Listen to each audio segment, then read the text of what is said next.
最近お世話になっているデスダークを1分解説。我のことだな。うわ、喋った。ということでやっていくわ。こいつは根強いファンがいるカードね。紙の方では8年近く経った今でも時々入賞してるわ。不思議バースと一緒に使うと楽しそうだな。なかなかに面白い動きをするわね。まあ、無月の門を使えるなら誰でもいい気がするけどな。うわぁ、そんなこと言うからデスダーク泣いちゃったじゃん。スワーキャノンワイバーン。何言ってんだお前。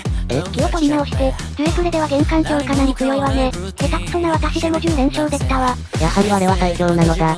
というよりミザリーとジェニゲが強かったわね。我も強かっただろ。